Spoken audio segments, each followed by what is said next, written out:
Welcome back to the channel, everybody. So excited to have you with me. In the last video, I promised you that I would show you footage of the car running, and here it is. Remember to like, share, and subscribe. Leave a note in the comments. Happy you're with me.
Morning, everybody. So I am back today and I have a little bit of an update. So I have the stick welder that I've been using on the core support and a few other areas around the car and the house. And I was just getting tired of dealing with a stick welder. So I upgraded to the Yes Welder 205DS, and I'm going to use it today mid on the exhaust. So what happened last time when I tried the stick welder on the exhaust, it would not melt at all. Like no connection was forming that wouldn't break away immediately. So now that we have some of the right equipment here, let's give it another shot and see if the Yes Welder can hold its own. All the reviews say yes, so let's see what we get. All right, so I will be installing Walker 22395. This is a part of their Quiet Flow series, and I really wanted something stately, something unassuming, as far as rumble goes. I have the car jacked up. Let me show you what I have to deal with underneath. Back in episode 5, I started to show you all what the muffler looked like. I had to cut the exhaust right near the edges just so I would have enough pipe to put on the new one. So with this one out of the way, we can get into the new one. All right, so here you can see the mufflers all in place. I have 2 exhaust pipes, one coming out on each side behind the rear wheels, and everything is looking great. The Yes Welder was perfect in getting everything zipped up, and now everything is solid, not moving. Great job. Hey everybody, so I am in lovely Upland, California. Take a look at these mountains behind me. Isn't it wonderful? And I am with my buddy Karthik, who is riding this BMW 9T, and I am in this. This is my Triumph Tiger 1200. I'll be renting this for the week. Well, for the few days that I am in California, and we are going up to Big Bear. So I'll take you guys along for the ride. We'll see what it looks like up at the top. Enjoy it.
one down here with the little sand hill. The area around there is Redlands, and that entire green stretch going all the way out to those buildings. That's like Loma Linda area. That's where I trained. The big box building that you see, that's all basically like Loma Linda campuses. Nice. There's the Redlands golf course right there, the green patch that you see. There's the San Bernardino Airport, that airstrip right there. That's the San Bernardino Airport, mostly like commercial. You should be able to see the big Amtrak station too. It's right off of I-10.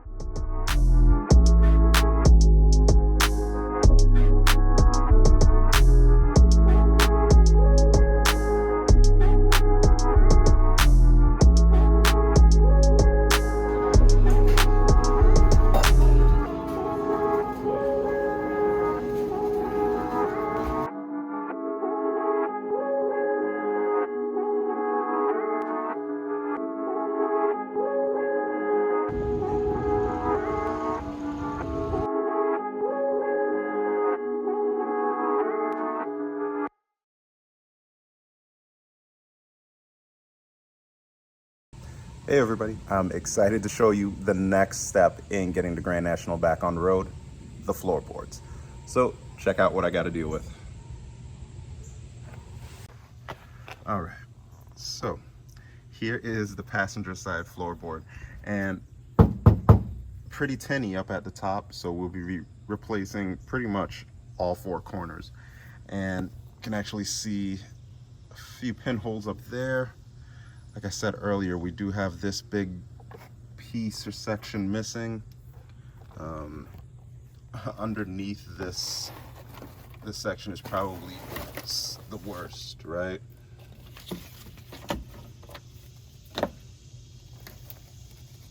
So all of that needs to be done. The most concerning part that I've seen so far is right around the seatbelt hole. So it looks like there's a brace behind it, which is awesome, but there are some holes right next to it. So right there and right there, that we'd have to be cutting around that, which I didn't want to do. I wanted to keep it pretty much level around here, try to clean up the braces as much as possible. And so let's see what we got on the other side. Okay, so on the other side, it looks a little bit better is probably not the right word, but got a few pinholes up at the top. Less flexing there.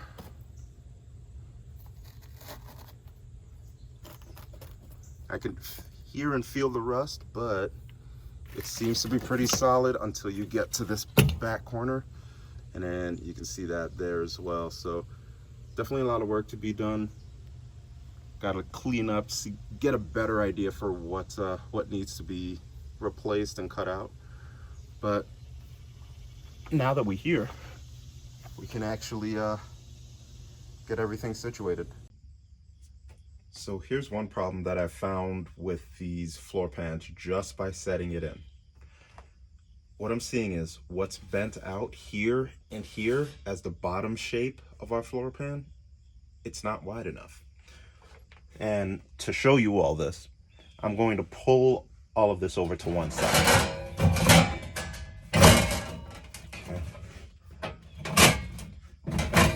So this is with the bottom edge that's folded on this side lining up to the existing metal. And as you can see over here, I can put in like 3 fingers of floor that should be. So this should be bent all the way up here before it starts to do that 90-degree upward. This is fine. You know, at least we're dealing with a situation where we have a lot of metal and we can work around it. But I can't recommend these floorboards for somebody who's trying to just drop them in, mark, and then cut them out. Unfortunately, from what I've heard and read, no floorboards are like that. There are some that are better than others, but these are definitely not that. Hoping that the front floorboards have better luck and fit, but this is going to require some more bending before we can get the right shape.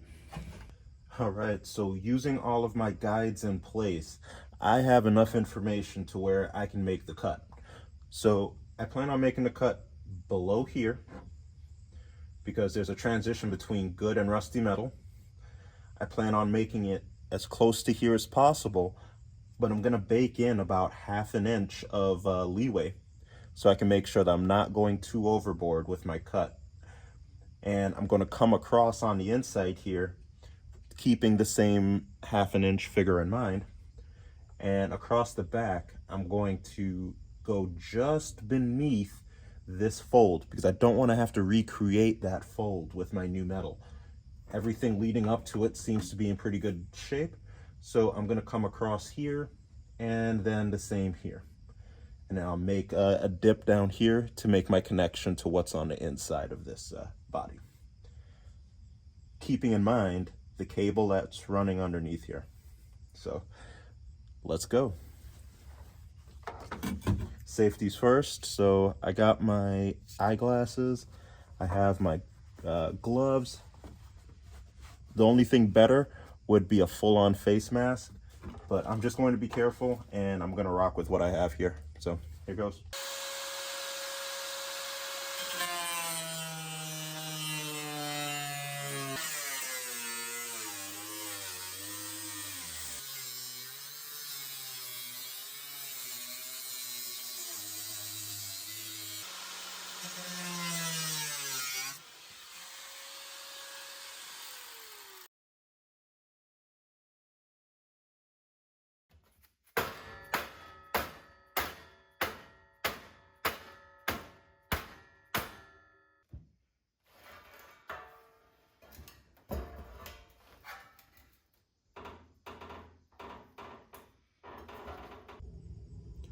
So our exhaust runs right underneath here, and there's a heat shroud right above that exhaust and right underneath this metal that protects it from the heat that radiates up.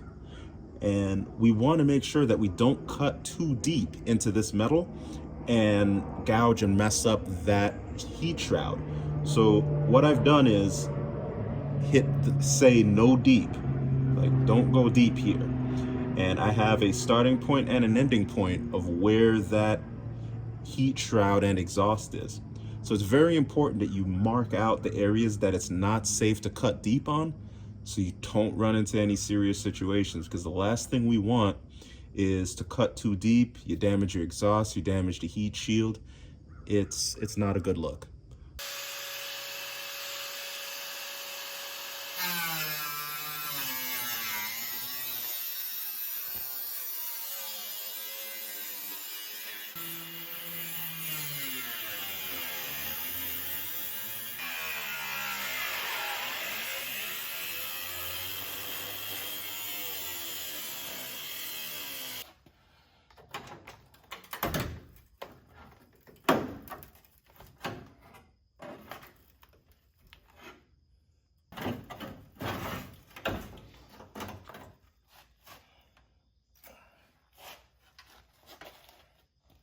Hey everybody, so one step closer on the floors. We got the passenger front out, and let me show you what we got here. So here's what it looks like. Now, I'm dealing with a lot of surface rust. What happened was moisture got in between the carpet and the metal, just started rotting away at the surface. But if you notice, we got a lot of good metal on the end, so I cut out a lot of good metal. So in patch paneling, we're only really supposed to replace what's bad, but going the extra mile and replacing, just to make sure we got solid surfaces, it's a price worth paying. So I was telling you about the heat shield a little bit earlier, and here's what it looks like underneath. This is a panel for protection from the catalytic converter, the heat that's coming off of that. So thankfully all of that is intact. We didn't cut too deep, with the exception of right there. But the great part is I can remove this and reuse it on the new panel. So we will get to cutting what the panel will look like. Here was my guesstimate on what I'll be cutting out. So I'm pretty close. Yeah, I cut closer to this line, but it's good to have extra anyway. I got this piece cut out I'm pretty sure I have extra there because this is the mark that is the point where I'm going to cut eventually. And yeah, as you can see, I stayed pretty close to that line. I'm thinking I got a 1/4 inch in there as well. So I'm looking at pretty good shape. I think this will get me 90% of the way there. So I'll start cutting this, trim the extra pieces right off, and we'll see how it fits. All right, so we got the old one out, and hey, take a look at how close we got. This is pretty good. I had to add a little bit more there, but we're making good progress. Okay, so we have to make some brackets to connect this to the plate that's over there.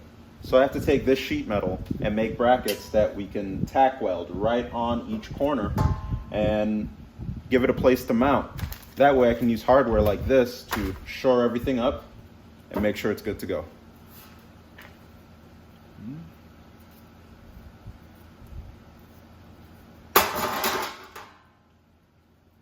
In order to manually release the door in case the battery's dead and your little door popper isn't working. And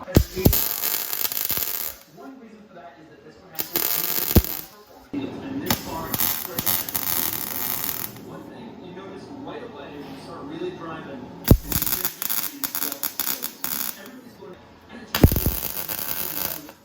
This is the new Corvette. We're not going to Huracan. All right, so here's what it looks like all mocked up. We got brackets on, we got that little space in between there. That's perfect.